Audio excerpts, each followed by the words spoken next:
Alright, today I'm making Italian breadsticks, and as you can see if you look at my other video on making sandwich buns, we start off putting yeast, sugar, and water in the mixing bowl. And there's the dough hook. I'm using a KitchenAid stand mixer, and we're going to let that set up and get foamy so we know that the yeast is activated. And once again, this is the kind of yeast I use. Yeah, it's a big pack of it. You can order it. Some of the big box stores carry it. And so I have the proportions in the description for all of these things. And after that sets up, we're going to add some olive oil and our pre-mix of a little bit of the flour,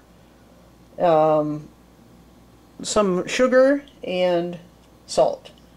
So that's what that is. I just mixed it together, and we'll add both of these things, the oil and the dry ingredients there, and then when the yeast is ready, and then we'll start mixing it. And as we go along, then of course we'll add the usual, turn this around so it isn't backwards, King Arthur flour, unbleached, unbrominated, good quality all-purpose flour.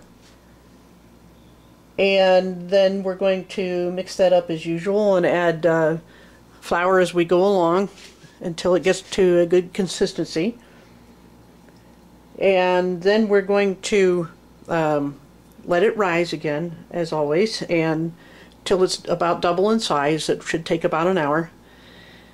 And then the next stage will be dividing it into 24 breadsticks and roll it out, as I'll show you in a bit, the way you would roll out Play-Doh.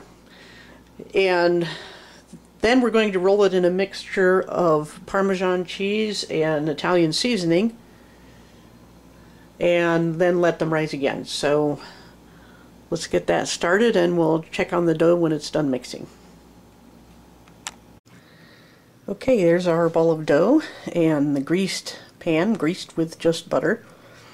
And as long as you keep it out of a draft, you really don't need to do anything else. Keep it in a very small space like the toaster oven here. And you don't need to turn the heat on unless it's fairly cool in your kitchen. You want it, the best rising temperature is right around 90 degrees. And especially if you turn the heat on at all, make sure it doesn't go above that. And if you don't have a toaster oven like that, you can just put a towel over it, or if you use plastic, make sure you grease the underside with butter or cooking spray so that the dough won't stick to it. And what we want, once again, is to wait for the dough to double in size. So make a note of how big it is now and wait till that's twice that. Then we'll take it out and finish making our the stick shapes. Alright, as you can see, I've divided up the dough into 24 pieces, and hopefully you can see this. It's hard for me to do this on camera, but I'm going to roll it like this, roll each one of those and up until it's a nice long breadstick. And sometimes you just have to kind of stretch it, because, you know, I have really bad dexterity, actually, and arthritis and all that, so sometimes rolling it between my hands works pretty well, but other times I just kind of let it stretch out. And you can stretch these fairly far, about the size of a, you know, whatever breadstick you like. And you don't have to make 24. You can make a smaller number or make longer sticks or more of them, or whatever whatever you want to do. So the idea is to stretch it out into a tube.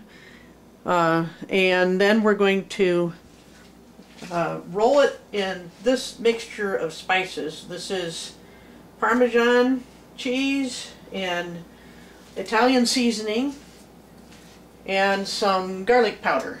And I'm going to spray the tray, just a big cookie tray like I've used before, and lay this on the tray like so. And I don't think you can see that right now. Let me turn the camera.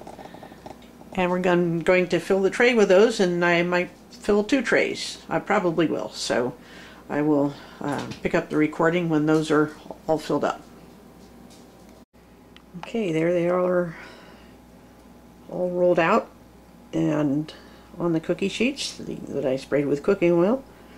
I lightly covered them with plastic, and my stove happens to have halogen lamps, so they will put out a little bit of heat.